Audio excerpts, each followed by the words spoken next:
There is a kind of strength that does not bend, does not beg, and does not break. A strength that does not negotiate with fear. A strength that remains standing even when everything else collapses. The samurai of feudal Japan discovered how to forge this strength within themselves. They called it Hagain no Ishi, the will of steel. But here is what most people misunderstand. This will is not something you are born with. It is something you are forged into. Just like steel. Steel is not created by comfort. It is created by fire, pressure, repetition, and pain.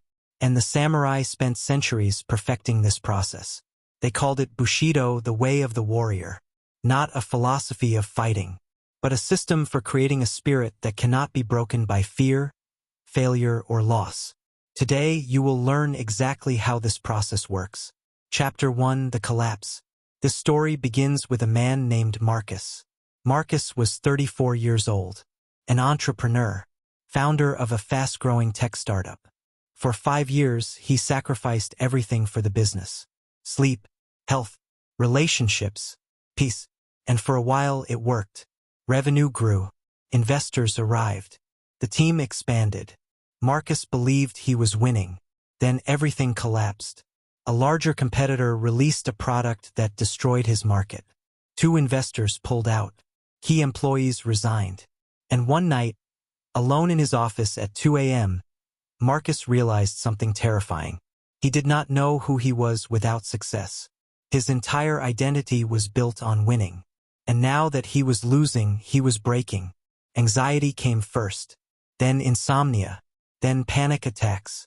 Within weeks, he could not even make basic decisions. The pressure did not expose weakness, created collapse. That is when his mentor, James Watanabe, intervened. Half Japanese, half American. A man who had trained for years inside a traditional dojo. James said something Marcus would never forget. You don't have a business problem. You have a problem of spirit. You built your life on achievements, not on foundation. The samurai understood something you never learned.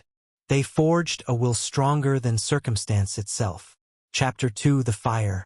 James took Marcus to a hidden kenjutsu dojo beneath the city. The master was a 70-year-old man named Tanaka-sensei. The first thing Tanaka spoke about was not mindset. It was steel. Do you know how steel is made? He asked. Iron is weak. It bends easily. But when iron is heated, hammered, cooled, and hammered again, transforms. Fire removes weakness. Tanaka pointed at Marcus. Your spirit is iron.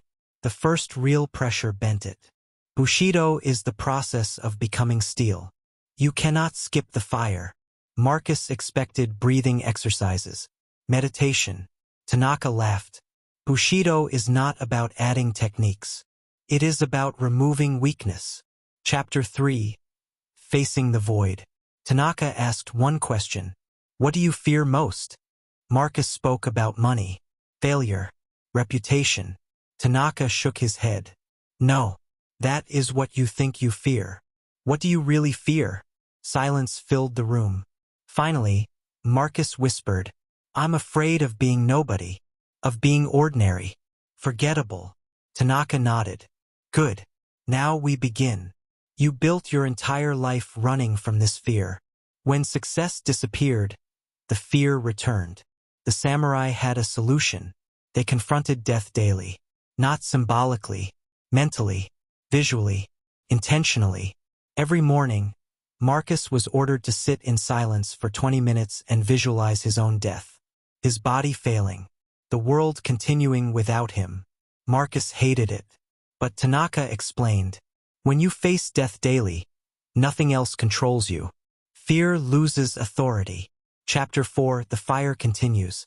The first week was psychological torture.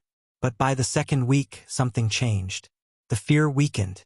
Not because Marcus avoided it, but because he looked directly at it. Fear cannot survive observation. Modern neuroscience confirms this. Repeated exposure reduces amygdala reactivity. The samurai knew this centuries ago. Then Tanaka went further. You have faced annihilation, he said. Now face judgment. Chapter 5: The Death of the Ego. The samurai believed a warrior dependent on approval is weak. Tanaka assigned humiliating tasks, public embarrassment, deliberate exposure to judgment. Marcus resisted. Tanaka was blunt. If approval controls you, you are controllable. The exercises were brutal, but nothing happened. No destruction, no collapse, only freedom.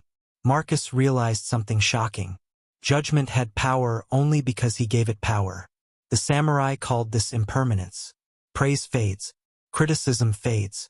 Only spirit remains. Chapter 6. Righteousness under pressure. Tanaka's next lesson was brutal. Steel does the right thing even when it hurts. Marcus knew what was coming. He had to fire his co-founder, his best friend. He avoided it for weeks. Tanaka said, "Iron avoids pain.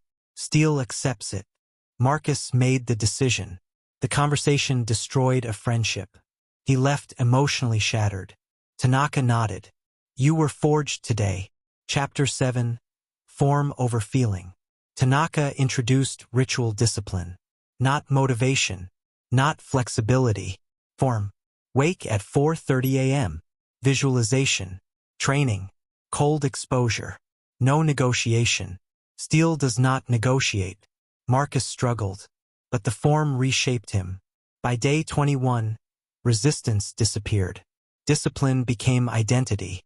Chapter 8. The system breaks. On day 32, Marcus became severely ill. He could not perform fully, but he did something. The samurai rule was simple. Practice never stops. It adapts but never disappears. 1 is always greater than 0. Chapter 9.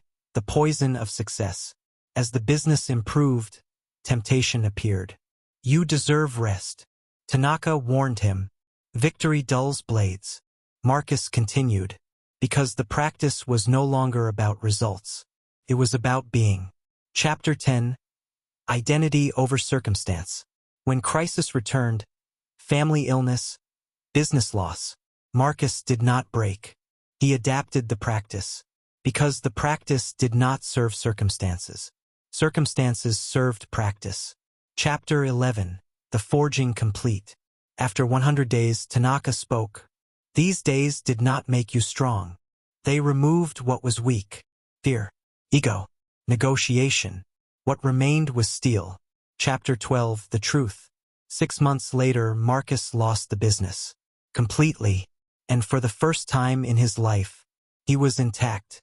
Not happy, not proud, but unbroken. Because he was never the business. He was the steel. Final word. Hagain no Ishi is not comfort. It is destruction. Destruction of weakness. Destruction of excuses. Destruction of fragile identity. If you want comfort, look elsewhere. If you want steel, step into the fire. Because steel does not break.